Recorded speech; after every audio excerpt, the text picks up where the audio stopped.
రాజమహేంద్రవరం పార్టీకి అంకితభావంతో పనిచేసిన వారికి ఎప్పుడూ గుర్తింపు ఉంటుందని, రానున్నది వైఎస్ఆర్సీపీ జగనన్న కార్యకర్తల ప్రభుత్వమని రాజమండ్రి పార్లమెంటరీ నియోజకవర్గ ఇన్ఛార్జ్ డాక్టర్ గూడూరి శ్రీనివాస్ అన్నారు. మాజీ హోంమంత్రి గోపాలపురం నియోజకవర్గ ఇన్ఛార్జ్ తానేటి వనిత అధ్యక్షతన సోమవారం ఎర్నగూడెంలోని ఆర్ఆర్ కళ్యాణ మండపంలో గోపాలపురం నియోజకవర్గ వైఎస్ఆర్సీపీ విస్తృత స్థాయి సమావేశం జరిగింది. ఈ సమావేశానికి ముఖ్య అతిథిగా జిల్లా పార్టీ అధ్యక్షులు మాజీ మంత్రి చెల్లుబోయిన శ్రీనివాస్ వేణుగోపాలకృష్ణ, రాజమండ్రి పార్లమెంటరీ నియోజకవర్గ ఇన్ఛార్జ్ డాక్టర్ గూడూరు శ్రీనివాస్ హాజరయ్యారు. నియోజకవర్గ ఇన్ఛార్జ్ మాజీ మంత్రి తానేటి వనిత ఆధ్వర్యంలో ఈ సమావేశానికి పెద్ద ఎత్తున నియోజకవర్గ వ్యాప్తంగా కార్యకర్తలు, నాయకులు హాజరయ్యారు. కార్యకర్తల శక్తే మన యుక్తి అని, మన నేత జగనన్నే మనకు కొన్నంత బలం, అదే ధైర్యంతో ముందుకు వెళ్దామన్నారు. ఎవరికి ఏ అవసరం వచ్చినా తామంతా కార్యకర్తలకు అందుబాటులో ఉంటామని, వైద్యపరంగా తాము ఎల్లప్పుడూ ప్రతి కార్యకర్తకు అందుబాటులో ఉంటామని చెప్పారు. కేవలం చంద్రబాబు నాయుడు గారు హామీలు ఏవైతే అమలు చేయట్లేదో వాటి మీద పోస్టులు పెట్టండి, ధైర్యంగా పెట్టండి.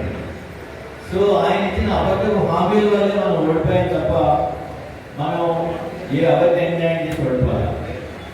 మనకి 40% ఓటింగ్ ఫ్రీ, అంటే మనకి అన్ని కులాల వారు, మతాల వారు కూడా ఓటేశారు. మనకి వాళ్ళే లేదు, వీళ్ళే లేదని ఎప్పుడు అనుకోవచ్చు. సో మనం ధైర్యంగా ఉన్నాం. ఎలక్షన్ ఏ టైంలో రావచ్చు.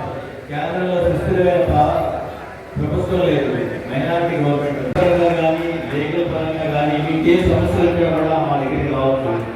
అదేవిధంగా మన పార్టీలో కూడా సంస్థాగత లోపాలు ఉన్నాయి. వేడు గారు కూడా అన్ని విపులంగా చెప్పారు. రానున్న రోజుల్లో వచ్చే ప్రభుత్వం మంది, ఈసారి ప్రభుత్వం మాత్రం కార్యకర్తల చేతుల మీదుగా మాత్రం జరుగుతుందని చెప్పి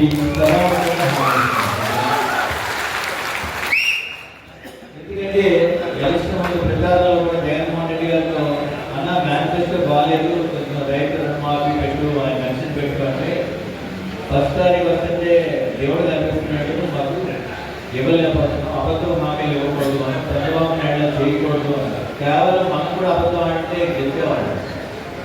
ఆయన అబద్ధం, ఈయన నిజం. మీరు అదే గమనించండి. నిజం ఎప్పటికైనా నిలకడగా గెలుస్తుంది, అందులో డౌట్ లేదు. మనం ఎప్పుడు గెలుస్తాం. మీ అందరికీ కూడా ఎల్లవేళ ఎప్పుడు ఏ కావాల్సిన మా దగ్గర రావద్దని చెప్పి మీకు అండగా ఉంటామని చెప్పి హామీ ఇస్తూ ఈ అవకాశం ఇచ్చిన వనిత గారికి కృతజ్ఞతలు తెలుపుతూ అందరికీ సర్వే జనాసులు